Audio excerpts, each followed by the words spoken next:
I'm going to start recording the audio in 3, 2, 1. Hi, everyone. Welcome to Sandy K Nutrition, Health and Lifestyle Queen.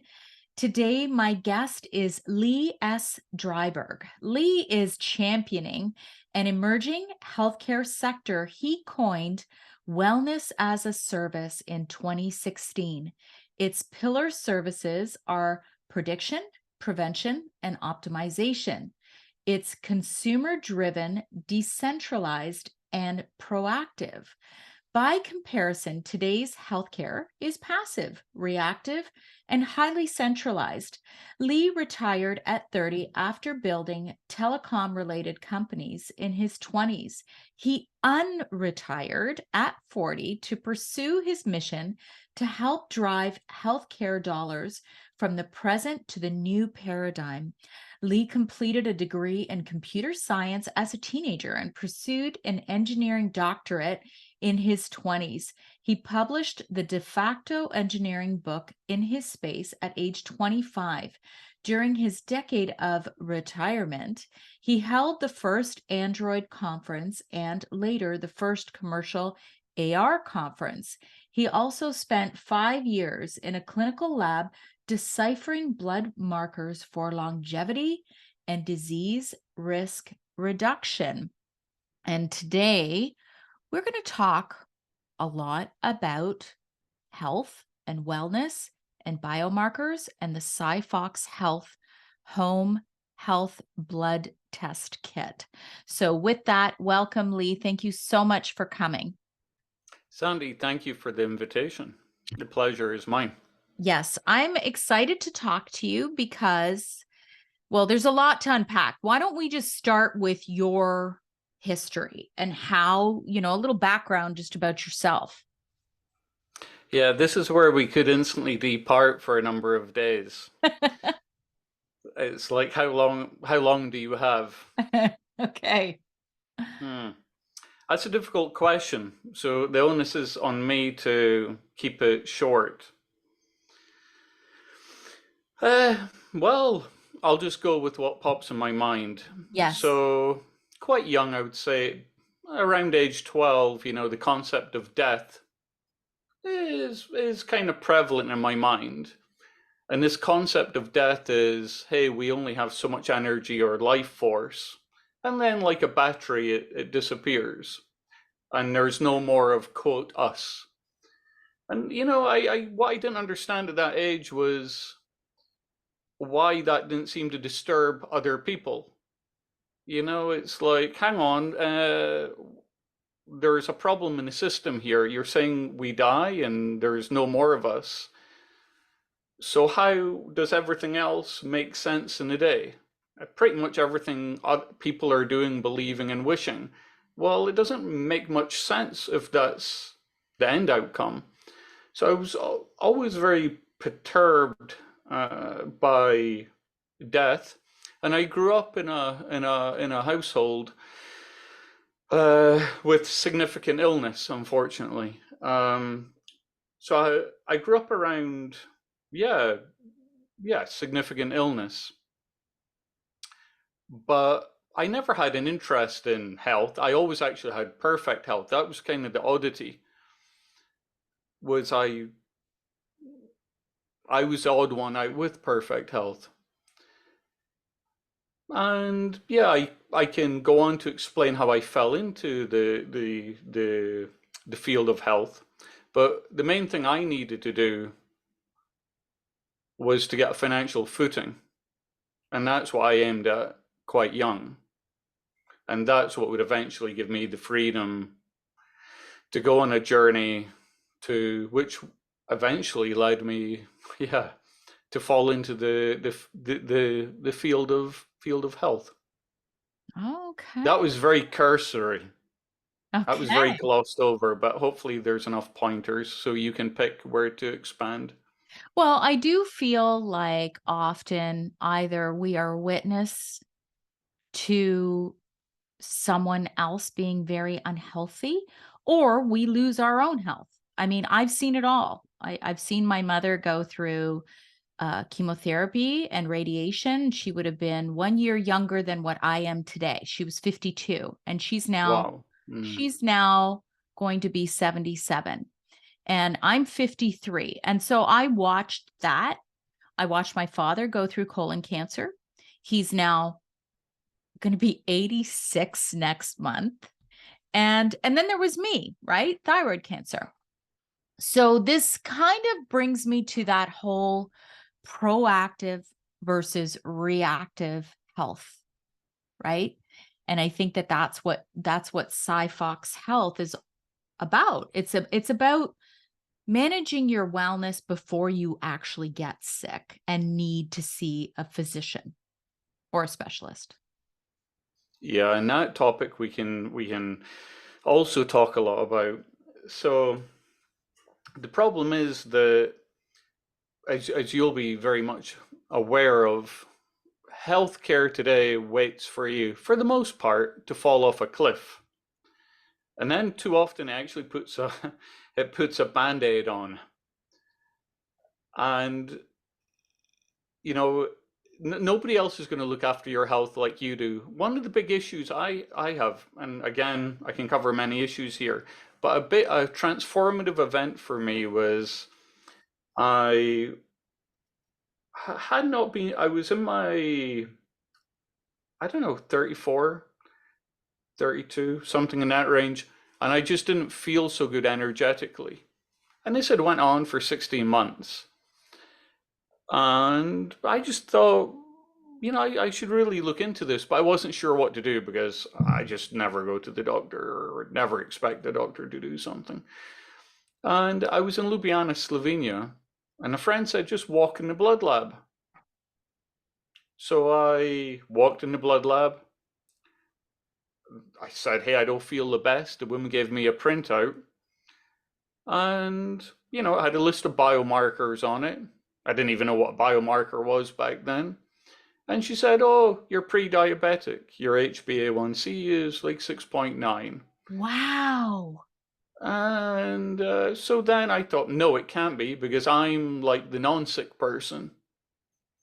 So I came back the next day, 6.9. I came back the third day, 6.9. Unusual to be the same each day, but it was the same each day. So I said, what can I do? She said, go to the diabetic clinic. I'm like, diabetic? I thought, that's not me. I'm not a diseased person. This sort of self-identity from childhood. I said, is there anything else I can do? She said, maybe reduce carbohydrates. My background is computer science and engineering. So I just thought, okay, like programming, divide and conquer. If what macros are there? There's 3 macros. This is all before the keto rage and Dave Asprey and all that. Verta Health, etc. So all I did was, I did go extreme. All I did was said, okay, I won't eat any carbohydrates. Oh my God.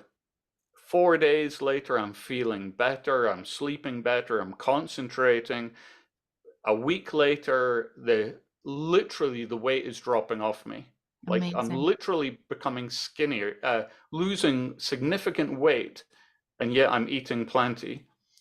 My level of concentration is up. I just never felt memorably better. Yeah. I go back to the blood lab. Instantly, the biomarkers are looking better. They're still bad. And then I thought, well, what happens if I keep going? I kept going. I ended up losing 35 pounds. The markers went from terrible to sort of not good, too good. And I went, hey, what if I could get them in the optimal, the whole engineering mindset. Yeah. I just kept going. 6 months later, I've got optimal markers. Then I start looking at papers and correlating those markers to longevity, to lifespan. I've dropped my HbA1c by 1%. Damn, that's on average a whole decade longer I'll live. I'm like, damn. Then I start looking at disease risk that I've changed. And I just cannot believe the values, the significance. And yet nobody would have told me that or led me that way. And I was told to go to the diabetic clinic. So this is where I fell into the biomarker space. But what happened was I just, once I saw that I could get body data back, And without an intermediary, I was hooked. So I spent 5 years, most days, sometimes 5 times a day, taking blood. And I just went, the uber geek side of trying to engineer every micro detail of lifestyle. Yeah, I know Sourdough that. bread, yes or no? Ordinary bread, yes or no? And Yeah. measuring cholesterol 5 times a day. And then I started looking at what the lab could do. They could do 800 biomarkers. And I just started going through them. Cheap, expensive, and it became like I started to see the body as a platform. Sorry about this microphone. I began to see the body as a platform, and like food in particular is code. So if we eat an apple is a block of code or multiple blocks, but it's set and it's executed on the body platform. And then I began getting into epigenetics, environment, biopsychosocial models. And that was me on my way. I think that's a quick introduction there as to how I fell into biomarkers. Yeah. But definitely you you want people to have knowledge in their own hands. And you mentioned SiPhox. I came across SiPhox 6 months ago, and their mission was to reduce the cost of home testing by 100, make it 100 times smaller, and results instantly. So that completely aligned. Because in the UK, where I'm originally from, you need an intermediary Yep. in order to get your own body data. And what I did was, and this is another topic, I reverse engineered both my parents unfortunately died of terminal cancer uh, during my quote retirement. Thank you. Sorry. And I reverse engineered what took place with them and how healthcare, I think, accelerated it, made many mistakes. And I often wished that I could have performed certain measurements for them and went about things differently. And on turning 40 years old, I'm 47 now, I vowed to spend the next 20 years to try and change the paradigms, to do my little part to help change the paradigms of healthcare. I think we'll keep with a reactive healthcare and a passive one, but I think there's a new sector emerging, or it, all the pieces are there for it to emerge, which is something proactive, personalized, predictive, preventative.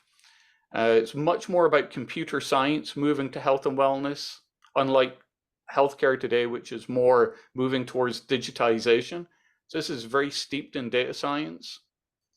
And I think actually on that note, the data will do more for health in the 21st century than penicillin did in the 20th. That was a kind of realization of mine. Mm. So, and also in healthcare, you'll know they're very reluctant to take data. Like, they're told only test if you know you can do something on the data. Yes. Yes. I have to interject here, Lee, because here's something that I want to note, and I want everyone to hear this. I know that I personally carry a genetic predisposition to having higher LDL. Well, that didn't start to manifest until I reached around menopausal age, or close to, perimenopause, menopausal, which is sometimes, this is called epigenetics, right? So it's DNA expression. And so what happened to me is my LDL started to go up. So when I asked my physician to test deeper, let's see what's that LDL comprised of. Is it, what's the particle? What's going on with that LDL? When I asked my physician, they said, unless you go on a statin, we will not test further. That is a quote. So because I declined the medication, because I also happen to know that I carry a predisposition for myopathy because I've done my genetic testing, they wouldn't provide further testing. So I'm left to my own devices, right? Like, what do I do now? So I needed to make sure that I put that point in there when you mentioned that if you do not do the medical, I guess, path, if you don't go on that medical path that is in their little checkbook. I have to be careful about what I say here. I know. And I'm not giving, this is a perfect time to put in a disclaimer. We are not giving any medical advice here whatsoever. This is simply a conversation just for educational purposes only, for you to go and figure out what's right for you. That's all this is. I'm just telling you my personal story, which I have enough autonomy to tell you that that's what happened to me. And so now I know, as a nutritionist and a metabolic balance coach, what I can do to try and shift those numbers a little bit more. So sorry, I totally had to cut you off there, Lee, because I'm so No, passionate it's a about it. pleasure to hear. And so, for example, one biomarker in particular, doctors tend not to order that I think is very valuable is high sensitivity C-reactive protein, Yes. because it's not specific. So if you have an elevated HSCRP, well, what can a doctor do? He doesn't know where the inflammation is. So what can a doctor do? So they're reluctant. Yet HSCRP is the first sign, when it gets elevated, unless I have an infection, it's the first sign for me to go and investigate. So for example, as an example, my HSCRP went from 0.4, which is nice and low. You want it under 1. It went to 0.7. But because I'm tracking it, I'm like, something is up. I went on a hunch. I went to the dentist. They took an x-ray. They said, yeah, there's a pocket of inflammation in your gums. I got No. surgery. 30 days later, retested HSCRP back at 0.4. I Wow. definitely do not, I'm very cautious about tracking certain biomarkers. So inflammation I track, and definitely you need to be tracking insulin. Insulin is, well, insulin resistance, I would say, is the cause of 80% of, the leading cause of 80% of chronic disease. Yeah. And you can actually see, people might use CGMs, continuous glucose monitors, to monitor their glucose, and they worry if it obviously begins rising.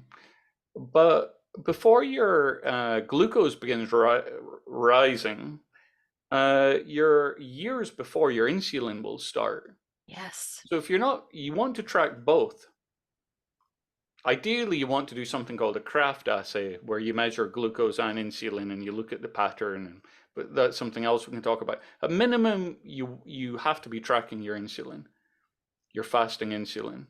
And then it's also useful to test your insulin response to food as part of a Kraft assay. But you have to know what your insulin is doing. I definitely wouldn't want to rely on glucose monitoring. And the thing is, you Nope. can spot diabetes coming 10 to 20 years away if you measure insulin and glucose.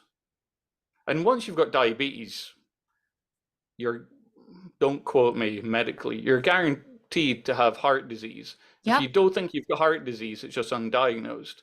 And then your rates of dementia, well, Alzheimer's is quadrupled, because they're stemming from the same root cause of metabolic disruption, but being given different labels.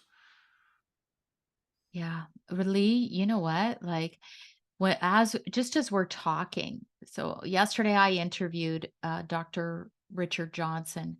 He's a physician that wrote The Sugar Fix, Why Nature Wants Us to Be Fat. He's amazing. We talked about sugar. Today, actually, after our interview, I'm going to be interviewing Dr. Dale Bredesen, who wrote the book on Alzheimer's. Okay. Yeah, Dale is wonderful, Yes. brilliant. I wish it was, well, I was going to say I wish it was more people like them, but there are more people like him, just not many. So So, these are physicians who have done so much work. I think Dr. Richard Johnson has something like 600 peer-reviewed studies or papers. Like, these are physicians that see what is that root cause. And the root cause of a lot of it is how we eat, when we eat. I would actually put, in environmental terms, I would put food down as, again, Pareto principle. I put food down as 80%, I'm with you. including when you eat and when you don't eat. Yeah. So food is the And predominant sourcing. cause of most modern disease. Yes. And sourcing. You know what I mean? Like, what kind of food? Are you eating a lot of processed food? You were even just talking about, like, when you're eating something, like it's going to have an effect on your blood markers. So let's say I eat a whole apple. I'm not talking about having organic apple juice. I'm talking about eating the whole apple with the skin, and energetically, even that food is high energy for my body, right? But if I go and have a processed apple juice that is fortified with whatever other things, that's not going to do good for my body. And really, energetically, it's not going to do anything for my health. It might dump a bunch of vitamin C that I'm going to pee out in an hour anyway, right? You see what They'll I'm have saying? iron added to, I think, in Canada. There's so much junk I added. think in Canada it's mandated that fruit drinks are fortified I don't with know. iron. I don't buy it, right? I don't buy that stuff. So just give me the apple and I'll get what I need. Yeah, Sorry, go sorry. ahead. So you were speaking about lipids, and that Yeah. was one of the first things I did. Obviously, I measured a standard cholesterol panel, but I was so worried that a high-fat diet was going to be my demise. I felt so wonderful. I didn't think this could be true. So I was paranoid I was slowly being killed by some other means. I've got low insulin, but I'm thinking the fat must be killing me. So then I got into various types of high resolution lipid analysis. And this was way back at the beginning that I'm Okay. talking of. So then what I started doing was eating specific foods and measuring what happened to my lipids at high resolution. So, I began looking at particle size as one, and then I look, is LDL oxidized Yeah. as a part two. And what I quickly discovered was, no, it's actually the carbohydrates that are ruining my lipid panel and oxidizing my cholesterol. And I'm only worried about oxidized cholesterol and obviously a high small particle size, but I didn't. So no, I didn't have oxidized cholesterol. I had large particle size. I looked at the waveforms of the cells. Everything looked good to me. And I've noticed if I keep my cholesterol high, I have high testosterone. Yes, And sir. actually, the funny part is, soon after I started doing DEXA body scans, but you have to get the sports professor to sign off on these. He accused me of injecting testosterone and Oh, would not accept it was natural. Like just 100% you're lying. wow. But and we often talk about lab ranges versus functional ranges. My testosterone was off the charts and was triple that of people 20 years younger. So yeah, I'm quite happy with cholesterol, but check, it's not damaged. And the thing is, well, what damages cholesterol? For the most part, it's highly processed carbohydrates. Yes. It's the middle aisles of the supermarket which are killing you. Yep. We know that. We know this. And it's interesting just on the whole topic of cholesterol. So, you know, I guess we should define, like, so when you go to the doctor, and I'm going to just speak of Canada, okay? Although most of my listeners, I think 71 or 75% of my listeners are actually American. However, let's just say you go and you get your cholesterol panel done. Typically, they'll check total cholesterol, they'll check HDL, which is your good cholesterol, and then they'll check LDL, which is your bad cholesterol. And this is the way it's categorized, right? And then they give you the ratios and all of that. And then if your quote unquote bad cholesterol, LDL, is too high outside of their lab ranges, they suggest you go on a statin, or they'll wait 6 months and then test again. And if it's still high, they'll suggest you go on a statin. So that's typically the way it works around here. And I've been through that whole loop a few times. And let's make this clear. Cholesterol is at the top of the food chain as it results to making your steroidal hormones. You take away your cholesterol, and if you're a woman in midlife, let's say you're my age, and you go on a statin, depending on the dose and all that stuff, but you take away your ability to make testosterone, estrogen, right? Like you're taking away that ability. You'll see women who are not yet in menopause go on a statin and be thrown into menopause because they can't make the hormones anymore. And again, this is my advice, not advice, this is my opinion. So you have to be careful. So Lee, tell us what exactly is oxidized LDL? What does that mean? So let me just add in to your point there. Yeah. If you're a middle-aged woman onwards, you should be excited about high cholesterol. And another point, just I took a note there. You were mentioning doctors, and not just Dale, but the author of Wheat Belly. Do you know David Williams? I'm interviewing him too. Yes. Oh, Yes. Dave Williams is yeah, he was inspiring for me many years ago, back when he Yes. wrote Wheat Belly, and I've had a number of interactions with him. So oxidized LDL is something we're not measuring at SiPhox on the home panel. It's a good measure of what we'll call damaged cholesterol. It's only damaged cholesterol that is likely to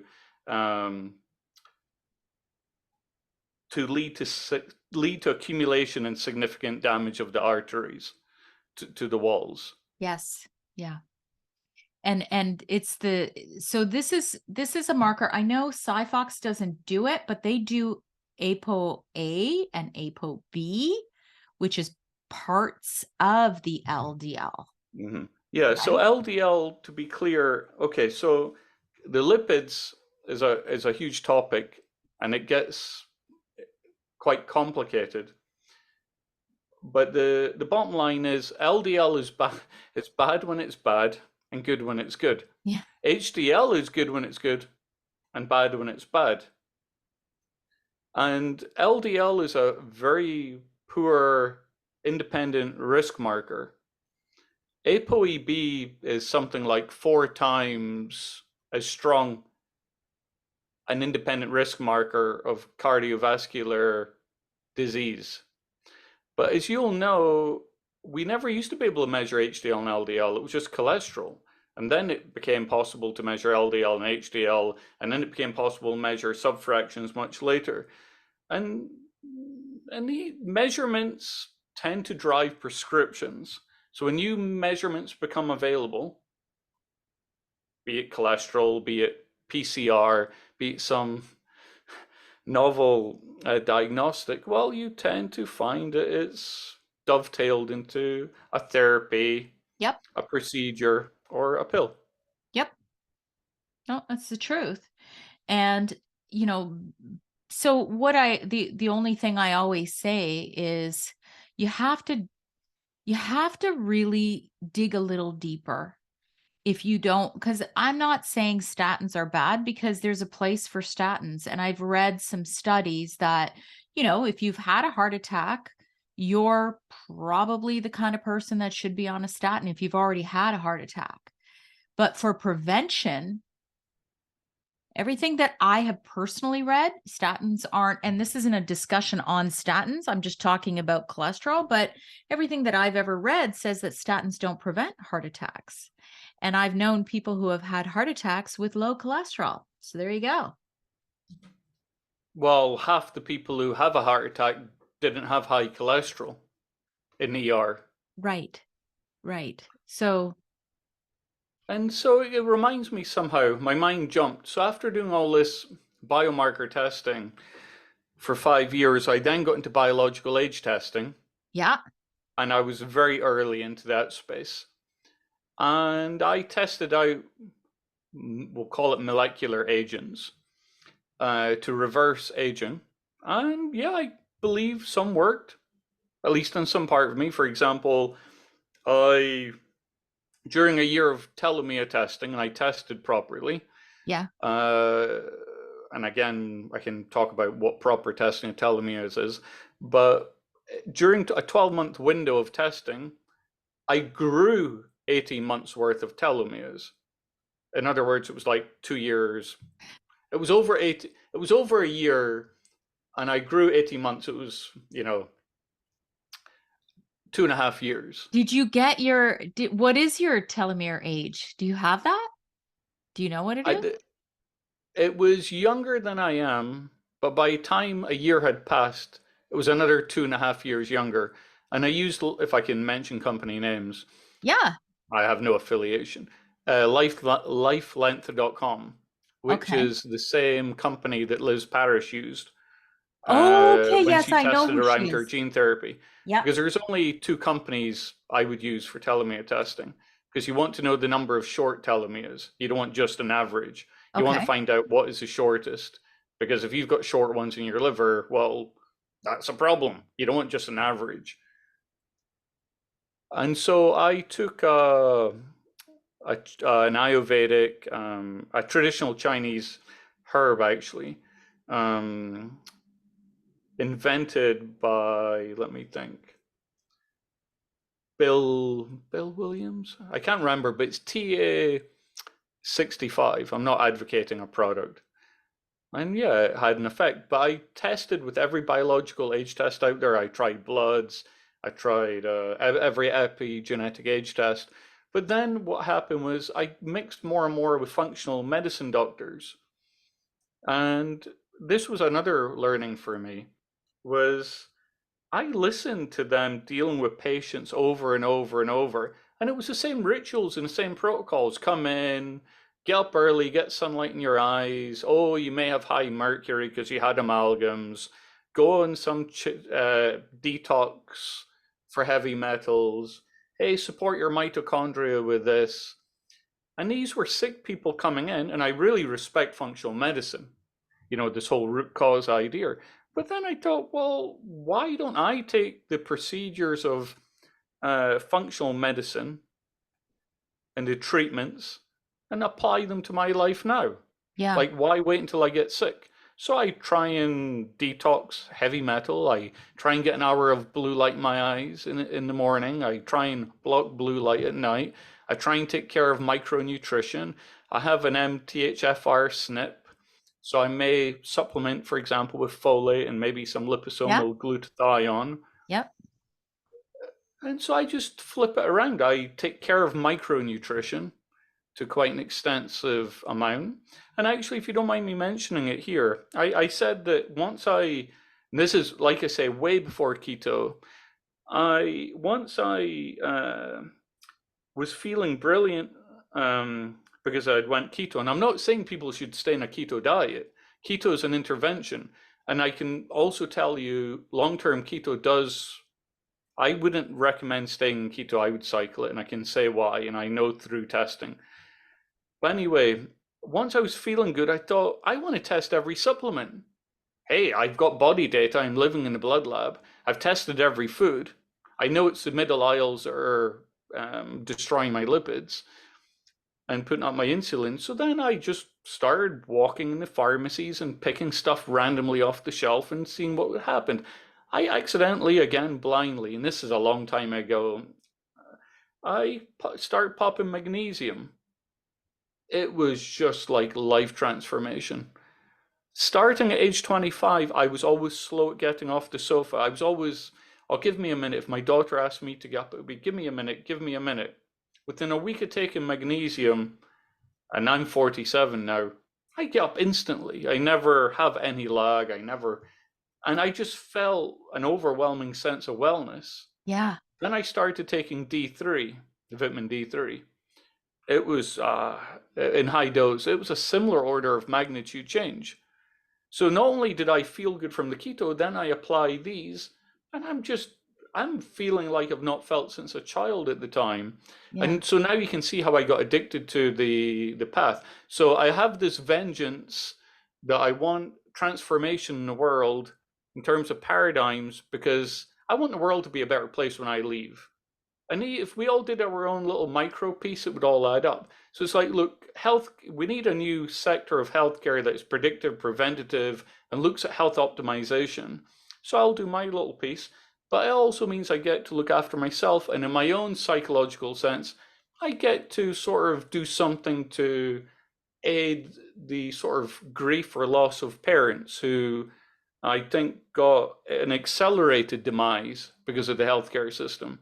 Yeah. I think my mother was put on insulin far too early when it could have been reversed, which led to a whole bunch of other problems, etc. My father had cancer, but then was getting fed endless sugar to make him stronger. Mm, So yeah, I would have went about things different. Nobody checked their micronutrition. Nobody checked their NAD levels. Nobody checked anything that was of, I would term, of great significance. Only looking for a pathology measurement, yeah. to give a classification. Oops, you've became this. Oops, you've got Parkinson's now. Yeah. Oops, you've got carcinoid cancer now. Oops, you And have an one thing autoimmune I'm very disease. interested in, apart from biomarkers, is health monitoring, because I think that in fact, I would say I know. It's just a question of time. Everybody will have monitoring at the molecular level going on 24/7. AI will detect the first shift in disease states. You're not going to have to wait for disease manifestation that you become aware of. That is super late in the chain. So the first signs of molecular change, and actually what I'm quite interested in, if I may mention, it may be a bit philosophical, is I became very interested in what health actually is. What is health? And what is not health, like decay? And what is aging? Because aging is, I don't know, you could call it an inflected cascade disorder. And it's very interesting when you start asking what is health and then looking at the law of entropy that acts upon the body. It gets you into quantum physics, etc. It's a very interesting question to ask, what is health? And so I guess I'm still processing that original 12-year-old question about death. But one way I have of accepting it is to try and live the best I can, to push out health span as long as I can. Yeah. Because at least in America, health span is on a decrease, which is shocking. Like 19 years spent average at the end of life. That is shocking. That's 2 decades. It doesn't need to be that way. But it's a whole bunch of factors driving. Like food is one, but then you've got sub drivers like glyphosate in your cereals, or you've got people, just massively consuming the wrong diets. Your toast, your low-fat yogurt, and your fruit juice in the morning, Yeah. washed down when you didn't even need to eat. No chance to fast at all. Yeah. I mean, you said a lot there because and I can't tell you how much I align with you because and especially when you lose your vibrancy for an enriched life, that can either make or break everything. Like for me, I wasn't living a vibrant life. I wasn't living an enriched life. And I said, okay, I can't be like I was when I was 25, when I had cancer at 41, but I sure as hell am not going to lie on this couch feeling like I'm half dead or I'm 80 years old. And I'm going to do everything I can to regain my health back again. And I can't tell you how passionate I am about this because when you lose it, or like you saw your parents lose it, it's it's devastating. And just like what you said, sure, people might be living longer, but you're living longer with diseases, right? Yeah, So so the I noticed as a child the sickness was, I would say, the worst. So because you're not dead, death probably means peace. And you're not alive. It's some kind of in between state. It's like limbo. yeah, And so I particularly wanted to, because if you've got toothache, all you can think about is when will this toothache go and I can live my life. And maybe if I backtrack a little, following the death of my parents during this retirement phase, I'm not sure if I would use, I'll give it the clinical term depression. I was depressed for years, where you can hardly get off the sofa type. And I was very unsure what to do in my life. I'd been quite successful in the technology space. And I didn't want to go back to that because I didn't want to see innovation for the sake of innovation. Something had to have greater meaning. And I couldn't decide what it was. And if we had time, I would explain how it came about. But one aspect of that thought was, if I don't know what to do, the base of the pyramid is health. So whatever I decide to do or come across, it'll need health as a foundation. So until I know what to do, focus on health, sustaining health. And I've stayed in that base. It's fulfilling in itself. Yeah. And what I've been trying to do is find other people and projects that are aligned with myself. And SiPhox Health, I came across 6 months ago. I could see their science, or silicon photonic biosensing, was years ahead of the market. The founder, Diedrik, it was his university department, University of Ghent, invented the silicon photonic biosensor. And although I was skeptical to begin with, I spent enough time interacting over the first couple of months to see this was legitimate.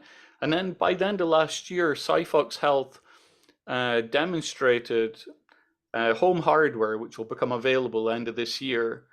They demonstrated it working with silicon photonic biosensing in it. So you could measure, for example, HSCRP in under 5 minutes at home with clinical accuracy. That's a world first. Then that was at Health they demonstrated at the health conference. Then it says the multiplexed ApoE and insulin. So you could get these results instantly. And they plan to stack up to 30 biomarkers, giving you clinical accuracy at home and results in under 5 minutes. And they have a multi-year lead in the space. But for now, if you don't mind me mentioning their product, because I think you received a kit. So that's a Yes. home health product that comes out the end of this year. It'll be a subscription model, so you don't pay for the hardware, I believe. And it's just phenomenal that you can do clinical labs at home.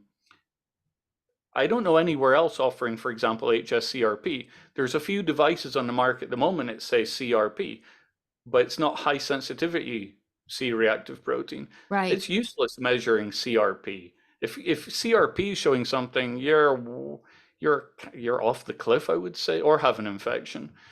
But for now, in the meantime, they have a at-home finger prick kit, like you may use for certain other health tests. So at the moment, they have a 17 biomarker kit that's the lowest cost in North America. What is the cost, It's Lee? something they're, pardon? What is the cost? It's $95 a month on subscription. So they bill you every month when they send it. Then you get the 17 for 95. And all prices I know are going to go up.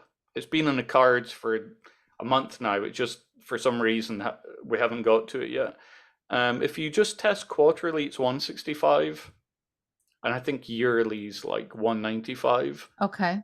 It's the same box, but obviously you get a discount by agreeing to subscription. But you can pause or cancel anytime.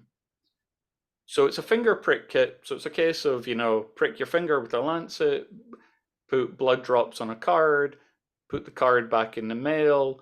It's processed in a CLIA lab. It's been clinically verified against venous blood draws. And the purpose of that for SiPhox is twofold. One, it's to see which biomarkers change month to month and which ones people care about.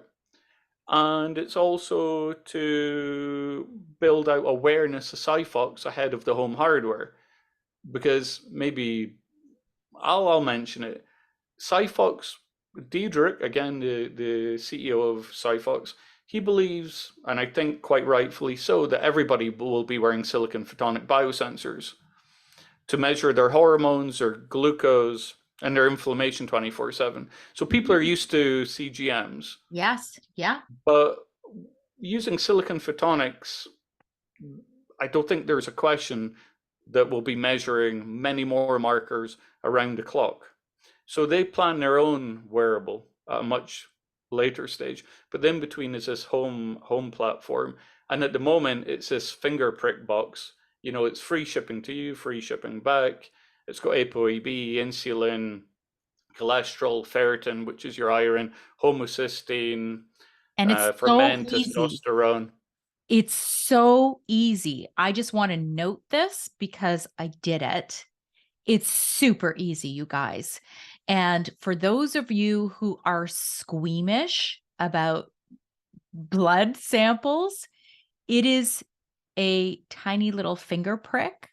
I've done tests where I was basically like, I'm not going to say hemorrhaging, but like a lot more blood. So the blood that is used is not excessive. I just want to note that because people are in general, a lot of people are squeamish about this kind of stuff. So I want to note that. One of the innovation paths of SiPhox is to require less blood over time, and Yeah. there is some very nice, we'll call it features this year. I won't say any more. If you don't mind me mentioning, maybe this is a bit too geeky for your audience, but one unique thing SiPhox is doing is they let you connect your wearable and health devices. They connect to Yes. 300 health devices like Omicron, Fitbit, Whoop, etc. And you know what it allows you to do is correlate in their wellness dashboard wearable data and blood biomarker data. So for example, we see that when people's sleep score goes up in their wearable device, like their Aura device, their inflammation tracks downwards. When people sleep better, their hormonal balance improves. So it's quite interesting correlating It the is. two of them in one dashboard. I am not seeing anybody else doing that. And that's something that's given free of charge. And okay, you're going to laugh at me, Lee. So it was February 5th. I put my Aura ring away and I put my bio strap away just because I was having some sleep issues and I felt like they were giving me almost more anxiety, right? So this is a me issue. It's not like anybody else's issue. So it was a me issue. So I put them away for now. But I have had an Aura ring for like 5 years and I have been watching my sleep for that long. What I think is super cool is that SiPhox is doing more of a health integration. So it's not just about the food. It's not just about the 17 biomarkers. It's about what other lifestyle interventions can you do to change those biomarkers, right? And have a positive effect, which I always say wellness is never just a silver bullet. You can't just take a multivitamin and make everything perfect, right? So if you're one of those people that wants to start watching your health metrics, this is another way you can do it is the integration. But I have to mention this. You were saying the cost of the kit, and as you were saying that, I was figuring out how much Starbucks is per month. Starbucks in Canada and the US is massive, and it's basically I feel it's a massive contributor to diabetes. So that's my opinion. Yeah, the 140 cost is bucks. going to change. Okay, It's just a question but of when. but Lee, Um, people are spending. If you spend on an average cost of a Starbucks drink is $5 a day. That is $140 a month contributing to your demise. That's all I'm going to say. Because I always say this, I'm like, people need to prioritize where they're, because I hear this all the time as a practitioner. Oh, I can't afford it. Oh, I can't afford it.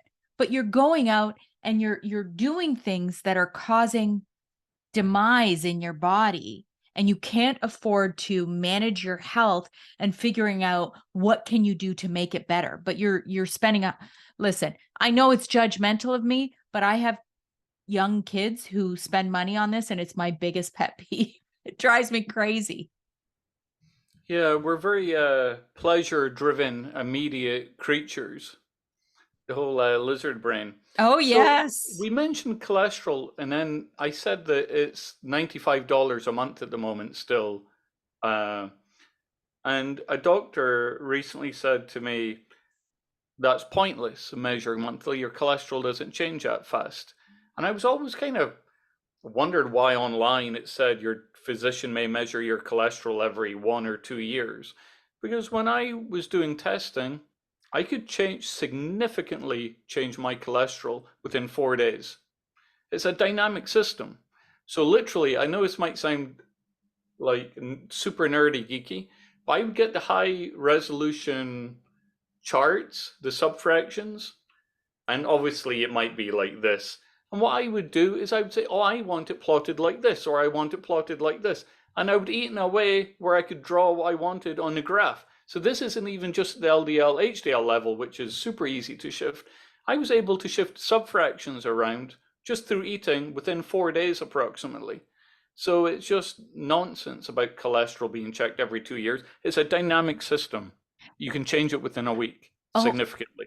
okay. So it's so interesting that you say that because I've heard people say before they go and have their cholesterol tested, they're like, okay, I'm watching all my sugar, I'm watching all my fats, I'm watching this. And yet you hear a completely different answer saying you shouldn't test it um, less than every 6 months.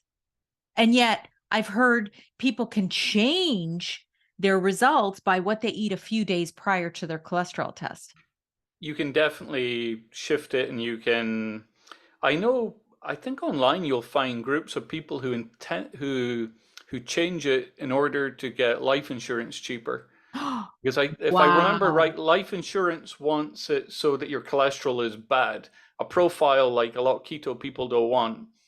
And so I saw some online groups of people sharing advice of how to change it the way you don't want it, but life insurance wants it just for the sake of passing the test that week.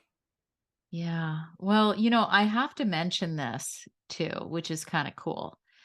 So I've kind of been dealing with some symptoms, and because I have no thyroid, I'm not sure if it's thyroid medication being off or if it's menopause, because a lot of the symptoms cross over. Like I may be over medicated if I'm hot all the time in thyroid, right? Or it might be menopausal hot flashes. So I did this test. Interesting. Did the test, saw that my estrogens were low because it does test estrogen for women, testosterone for men. Hey, by the way, I'd love for you to test testosterone for women too, because that's important, just so you know. I don't know if you have any say in that, but interesting. Then I went to my naturopath doctor and I said, hey, you know what? I think it's time for me to go on estrogen. So then she tested again. Sure enough, time for me to go on estrogen.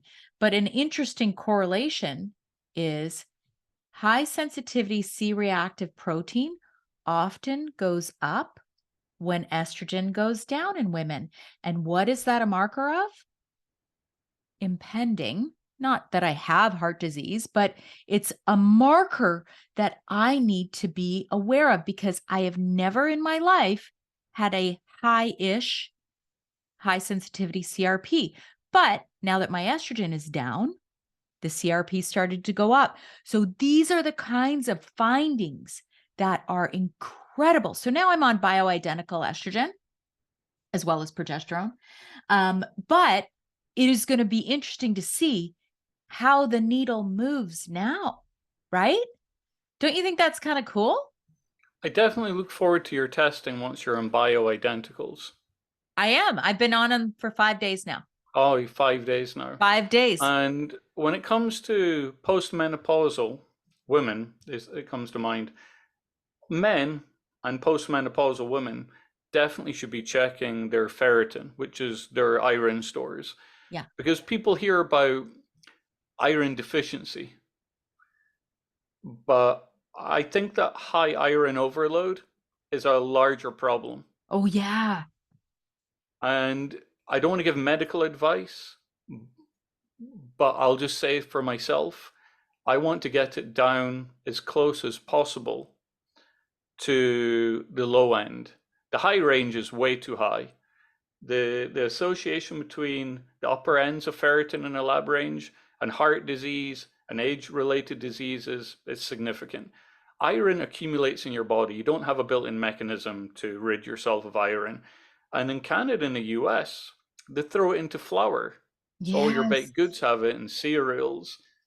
And yeah, it's a toxic substance.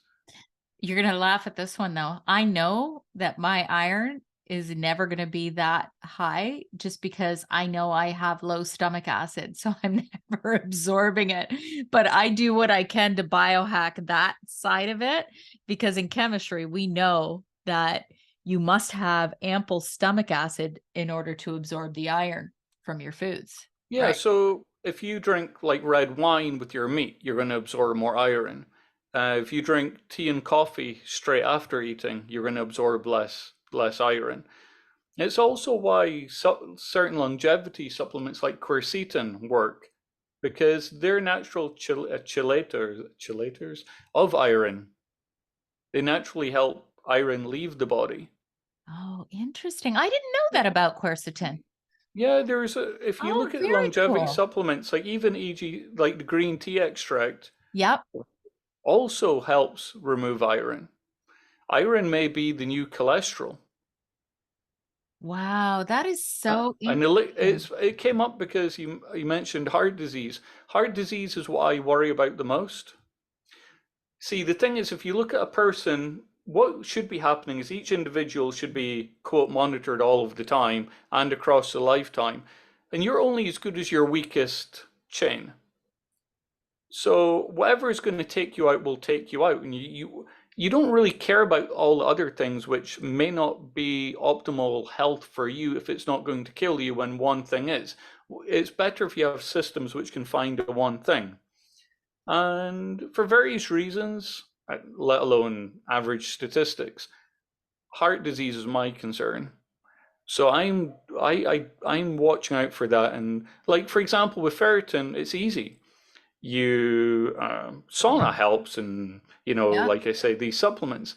But the best way to lower ferritin is blood donation. And for example, we had one gentleman at SiPhox. He had very high levels of ferritin, so high we thought, hey, there's a mistake with the kit. So we paid for him to go to LabCorp. They verified the ferritin. He went to his physician. Yeah, he's got hereditary Oh, disease, yes. Yeah. hematomacrosis, Yep. and now he's donating blood.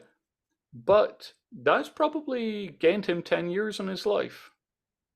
I Because if you run around with the ferritin levels that he had undiagnosed, you're going to end up with significant liver issues.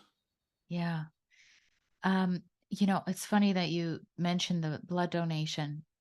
I interviewed Phil Mikens. He's a pharmacologist. Who? Phil Mikens. Oh, I don't know him. He's from Profound Health in the UK. Anyway, he's a pharmacologist, and we were talking about this, how if you donate blood often, I guess a couple times a year, it's like you're turning over your blood and you're thinning your blood as well. Like if you are worried about heart disease, or if you have heart disease in your family, it's a good practice to get into. You definitely should be donating blood if you're postmenopausal or a man at any point. Or, for example, there's other health interventions like fasting.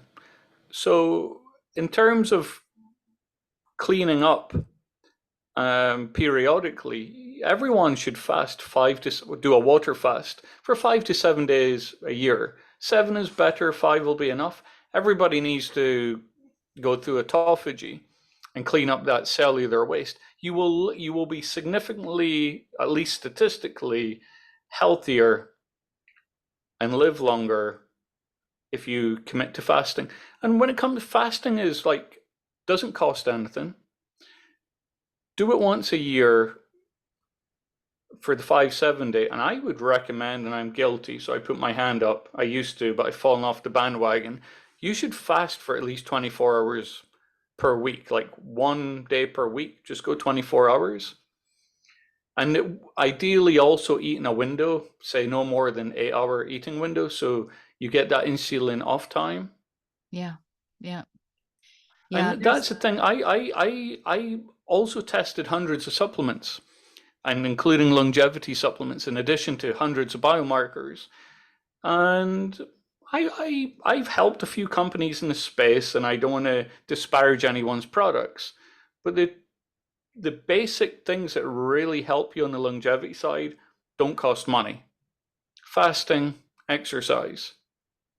But then diets get us into a complicated area. I can't say everyone shouldn't be eating highly processed foods. That's a given.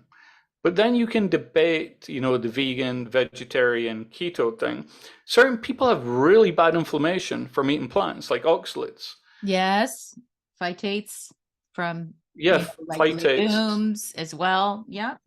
So the diet is quite individualized, but we at least can say don't eat highly processed foods. Yes. If it's in a cardboard box with a barcode and sitting on the middle shelf, it's probably a multi-decade suicide box. Yeah. Yeah, I'm with you on that. And then not all supplements are good. For example, we mentioned iron. Another supplement I may label as toxic is calcium for most people. That's true. I've actually interviewed. We get enough calcium in our diet.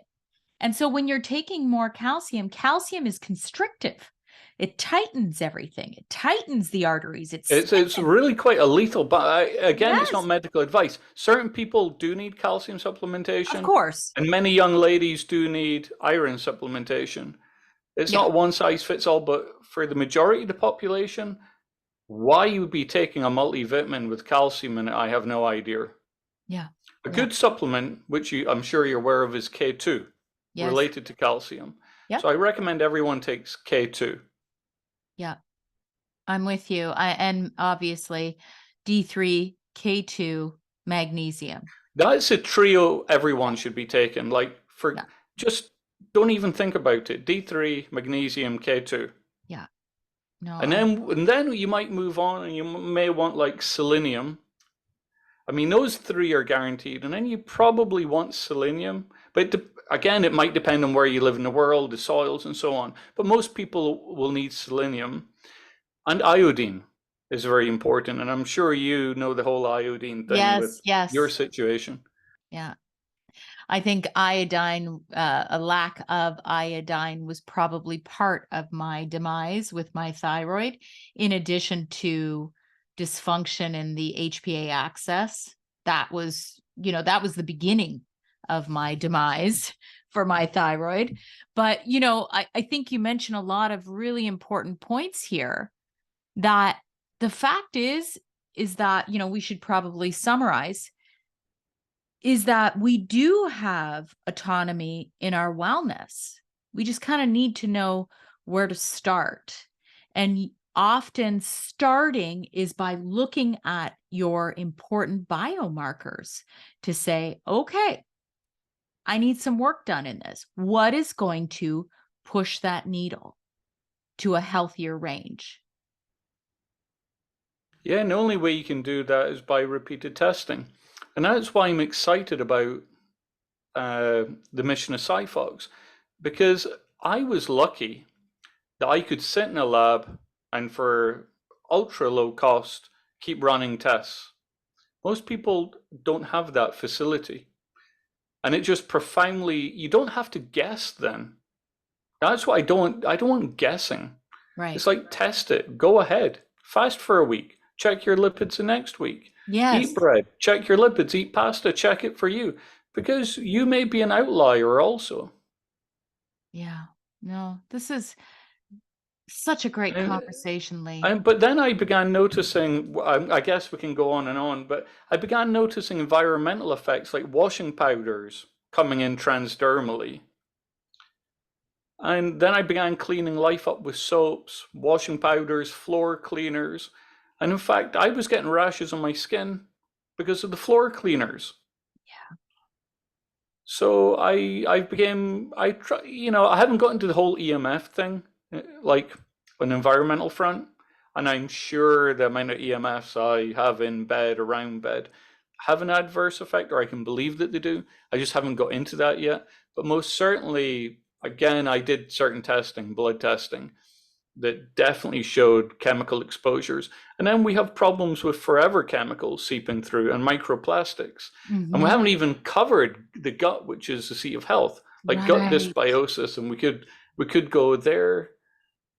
So yeah, as you were saying, health has to become something that is part of your life that you're proactive about. Do not put it in someone else's hands. Yeah. Yeah. That's a really good way to end. So tell us where we can find you. I know your test is currently available in the US and Canada.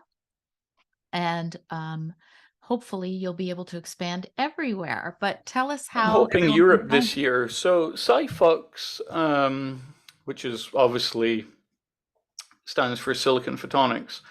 The website is SiPhox. I hope. Yeah, it Yes. is. Yeah, it is. It is. I had a mental blank there. Health.com. Yeah. So SiPhoxHealth.com. SiPhox. Yeah, that's it. Health.com. You can also get me, Lee, L-E-E, at SiPhoxHealth.com. All right. Well, And actually, it might not be a bad idea to go to the website, scroll down to the bottom, and there's a newsletter sign up. And I know these are usually junk, but just to tip you, we're coming out with some biohacker guides written by myself, covering the biomarkers and how to change them. And it'll cover the actual optimal ranges instead of the standard lab ranges. So if you sign up there, I know over the next 6 months we plan to start putting out a biomarker at a time. So it might not be a bad idea. no, that's a great idea because people are often, unless you're in the wellness space, like if I look at this and I go, okay, well, how can I reduce this? I'll know what to do. Right. But a lot of people who are not in the wellness space, they don't know what action, what food, what lifestyle intervention. And this is not about taking medication to change it. It's about lifestyle interventions. And if this is not medical advice, it's just saying, hey, get up and let the sun hit your eyes first thing in the morning. And maybe that's going to alter your cortisol if it's too high or too low. Too low, right? Yeah, I'm smiling just because you mentioned cortisol. My mind goes to Dutch test, hormonal dysregulation issues. These are all fascinating topics. They are. What we can say is we can say chronic disease is on the rise, health spans are reducing, the environmental pressures on the human body are vast, and I think increasing. And I think that there's a lot of opportunity becoming available to counteract the harmful effects of what I'll call modern living. Yes. And I hope that more people are interested and pursue their own health path and just don't sit and wait for illness to fall upon them. Yeah. This has been a great conversation. Everything will be in my show notes. I have a discount code in my show notes as well. And thank you so much, Lee. It was such a pleasure chatting with you. Sandy, I feel like we just got started. We were I just know. warming up, just beginning to. But we hadn't met before, so I did enjoy the initial chat. Yeah. But Yeah. you opened up about 5 different branches, which I would love to jump down. Yeah. But even Well, just to give them a cursory coverage and a little chat was a yeah. pleasure. Yeah. I think we're going to have to record again. Okay, I hit stop on the audio. Let me just save the file. I think that was such a good talk Yeah, we were just beginning though. Because you know Because what I don't know you, if you know what I mean. So you know but I what was though? beginning to get a sense. What do you mean? I'm a very easy person to get Oh to no, I didn't know your knowledge, your interests. know. But as I was speaking, I could begin seeing what you're interested in. Yeah, And I there's a lot of mean, alignment there. I agree because I didn't get a Because it was chance. Ava who put us in touch, you know? Yeah, So I didn't look anything up first. I know. That's okay. But yeah, I mean, we are definitely aligned in a lot of things, and I am excited to see what SiPhox does in the future. Sandy, how could I put it? There's a lot of places where I could spend my time.